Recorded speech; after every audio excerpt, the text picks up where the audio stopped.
the studio in the Office of Student Media at George Mason University. It's the Mason Cable Night Show with Cody Borden. With tonight's guests,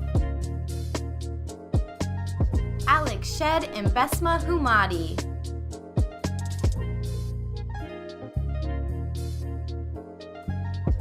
Here's your host, Cody Borden. Hello everybody and welcome to the Mason Cable Night Show. I'm your host Cody Borden. We have a great show for you tonight. Contributors to Fourth Estate will be joining us in just a few moments. But before we do that, can you believe we're already a third of the way through this semester? We have so many assignments that are due, but with all that we have to try and keep a positive attitude. And what's a better way to keep a positive attitude than to talk about the stuff you really like? So we decided to do just that in our segment we like to call Good Going George. Hello everybody and welcome to Good Going George. Today we are in the Johnson Center and people are going to shout it out and talk about a few of their favorite things. All right, my favorite holiday is Eid. For those of you that don't know what Eid is, there's two Eids. It's a Muslim holiday. It's kind of like Christmas, so basically you get a bunch of gifts. And it's a huge celebration where everyone gets to eat food and makes the family connected. So yeah, next time if you know a Muslim person, say Eid Mubarak. Cool. So my favorite pet is a duck, because imagine coming home like Joey from Friends, and you find a duck. Isn't that so nice? Quack, quack, quack, quack, you know? 100% it's going to be Micro Center. It's a computer parts store. Because I go to there a lot to get new computer parts for my computer, like motherboard, stuff like that. I really like the art building, because I love seeing all the different art on all the walls, since they actually put up student artwork. So I think that might actually be my favorite spot. Oh, favorite food, honestly? You came at the right place, right time. Costco pizza for only $10. It's obviously true. They give you 3/4 of pizza. They give you a whole... They give you 3/4, don't lie. Yeah. There you have it. That's a few of the Mason Nation's favorite things. We'll be right back with contributors from the Fourth Estate. Welcome back to the Mason Cable Night Show. I'm joined now by contributors to Fourth Estate. Please welcome Alex Shed and Besma Humadi. Guys, how are you doing today? Great, it's good to be here. Same. How's your semester going? Pretty good so far, yeah. Staying on top of all your work and stuff? Sure. Yeah, we're trying. Okay, so I feel like most people know Fourth Estate as like the campus newspaper, but really it's so much more than that. So looking at it from like a big picture perspective, what is Fourth Estate?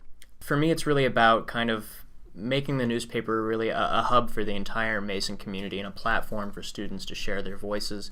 I think in the past we've had kind of a problem with people not reading the paper and not really caring about the content in it. And for me, this year is about fixing that. Yeah, and I would second that too. We really want to like create conversations on campus and do like more reporting and tap into like kind of the culture of Mason. So you are the editor-in-chief and you are the managing editor. So what specific responsibilities do you have with those positions? Well, I think we kind of share a lot of the burden. It's really a joint effort, I think, but mainly it's, being there at production, making sure all the sections are getting their sections done, answering questions for people, and passing all the content that goes on to the layout and the printers, and also sometimes helping assist on big stories. Like we have a few in the works right now that I've been helping with. Alex is more like on the content side, and then I'm more organizational, so like I help out more with like doing workshops or having like fundraisers, also doing with like class credit because we offer that now. But it's also just like a lot of week-to-week production, like answering questions, making sure each section is running smoothly. The Fourth Estate has really, in recent memory, I think, dropped some articles that have started a lot of positive conversation here on campus. So in that, like, what is the process? Like, you really have to be fearless when you're talking about some heavy topics. So as journalists, how do you handle this? Well, last year when I was the assistant news editor, I helped put together an investigative story about the money that the school gets from the Koch brothers. Yes, I worked on that. That was the big one. Yeah, I worked on that with Dana Nickel and Liv Vermain, who are also both on the editorial staff now.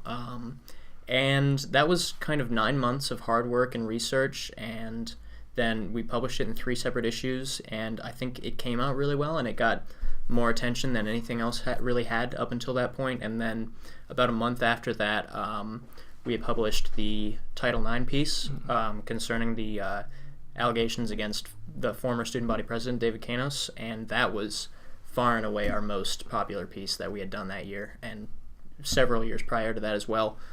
So coming into this job, I wanted to put more of a focus on that kind of hard-hitting investigative journalism, because, you know, a lot goes on in the Mason community, and if we're not the ones reporting on it, then, you know, who is? How do you inspire your staff to really believe in what you're doing and then produce these results that you have found? Well, I think a lot of the people who work on these stories, they understand how important it is that we keep, you know, the people in power here accountable, that we keep the communities that are affected by these issues in the know. The people that we put on these stories, they are very passionate. Normally it's not even a matter of assigning them. Usually they come to me with it, or they start on their own. So I think it's just really, they understand the importance of these stories, and they want to make a difference in their community. Yeah, I think it's been really great because we have like a good group of people working with us on Fourth Estate that are pretty driven and want to get those kinds of stories out and want to tell those stories because it's important. How did you all get involved with Fourth Estate? Like, what year did you join, and what was that process like? Let's see, I wrote my first piece actually for the culture section spring of sophomore year. It was a review of Get Out. Oh, cool. Love that movie. Yeah, so I wrote a couple pieces that spring, and then it's actually an interesting story. Going into that summer, I pushed the former editors-in-chief, Sozin and Fariha, into kind of starting a Metro section because I'm very interested in politics. I'm a government major, so I was like, well, I want to cover, the stuff that's going on in D.C. And so they actually did that at first, but then, they decided as an editorial staff that we could have been focusing more on Mason stuff, which I agree with. So I went from being one of the Metro editors to the assistant news editor. And then I was assistant news editor all of last year, all of my junior year, and then everybody graduated and I ran for editor-in-chief, and here we are. So you just kind of worked your way up to the top almost. Yeah, and I sought out the newspaper originally. I didn't actually... When I first started writing, I didn't even know that we had a newspaper, but I just, I love writing, and I wanted to, see what I could do with that. And I think that's a really important instinct to follow for people who are into this kind of stuff. Absolutely. How did you get involved? I started off writing for Fourth Estate, since I've been a freshman, and now I'm a senior. And I knew it was, something that I wanted to be a part of when I first joined Mason, just because before in high school I was also working on my school newspaper there, and I started off with the culture section too, and wrote there for a year. Then I did a semester abroad in Cyprus, so that was my hiatus, and I came back, and I've been writing for the culture section, moved up to assistant lifestyle editor, which is now culture, and throughout it I've covered a lot of the visiting filmmakers on campus, a lot of different organizations. The first story I wrote was about the Cure mental illness organization that had just started then, and just talking to, I've gotten the opportunity to talk to a lot of people working in their field, a lot of filmmakers, and then also just Mason students, also helping run Faces of Mason when that made its debut too, and eventually worked up to managing editor. If other people want to get involved, how can they do that? You can always email us at our Gmail, which is masonforthestate@gmail.com, and we usually get back to prospective writers pretty immediately, and then it's really just a matter of getting you in touch with the right editor for you, and they'll start assigning you stories. Deadline is usually about 4 days, and then you've immediately just got published work on your resume, which is a pretty unique thing in a university environment. Even if you're not really into journalism, if that's not your career goal, if you're doing anything that really requires writing, or you want to do something that requires writing, it's a fantastic opportunity to get that published work and have experience being edited and bouncing ideas off other people who are there for the same thing. So I think it's a really great experience for anybody. Not just that, we also like have like a photography team, or like if you're interested in copy editing, like there's opportunities for that too. So if people just want to view your content and read all your stuff and follow your articles, how can they do that? What's the best way to stay connected with the Fourth Estate? Sure. Well, we have a social media presence. We post regularly on Twitter, doing a little more with Facebook and Instagram as well. And of course, we have our website, gmeforthestate.com. And we're actually in the very early stages of starting a brand new website from the ground up that would feature content from our organization as well as MCN and WGMU. I like the sound of it. So we have our website and our social media presence, and it's only getting bigger.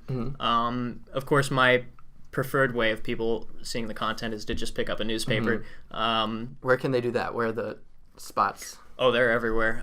There's at least 3 kiosks in the Johnson Center, and then really just all over campus. Keep an eye out for the big green boxes, and there will be newspapers in there. All right. Well, I have one more question for y'all. What is your major? Government. What's your major? Conflict resolution. Okay. Would you say you're smarter than a comm major? Oh, yeah, probably. I mean, probably. Well, when we get back, we're going to put that to the test as we play Are You Smarter Than a Comm Major?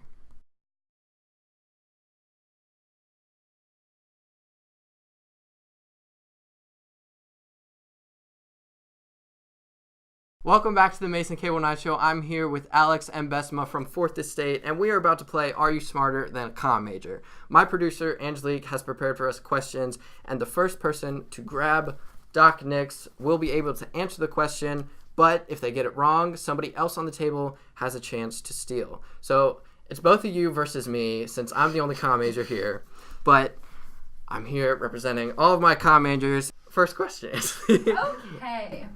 How much pizza do Americans eat each day? A, 50 acres. B, 100 acres.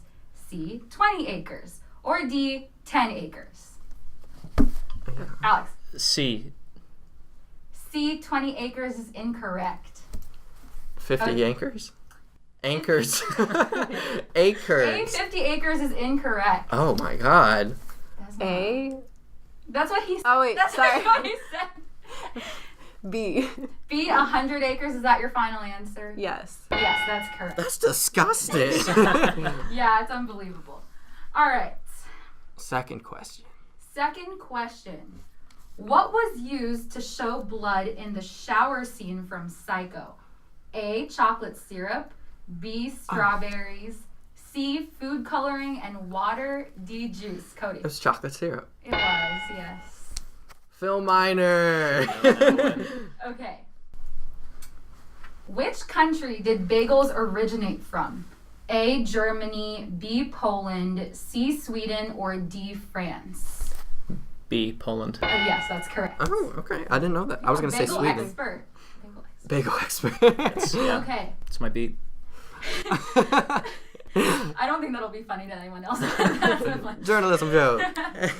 Which continent is the most linguistically diverse in the world? A, Asia. B, North America. C, South America. D, Africa. Besma. D. Correct. Nice. Oh my gosh. Okay. What is leukophobia? A, fear of caterpillars. B, fear of fruits. C, fear of t-shirts. Or D, the fear of the color white. Cody. The white. Feel color white. Yeah, that's correct. Hey. Okay. That was a random guess. Okay. This is my final question. Final question. Here we go. Okay. Which country won the first ever FIFA World Cup? A, Argentina. B, Uruguay. C, Brazil. Or D, Spain? D, Spain. Incorrect. B. Uruguay? Yeah. Yes, that is correct. Nice. Did you That's know all I that, got. or was that a guess? No, I was just Okay, well, thank you all for being on the show, and thank you for tuning in. If you're interested in being a part of Fourth Estate, you can email them at masonfourthestate@gmail.com. And to stay up to date with all of their content, be sure to follow them on social media. Guys, thank you so much. Thanks for having us.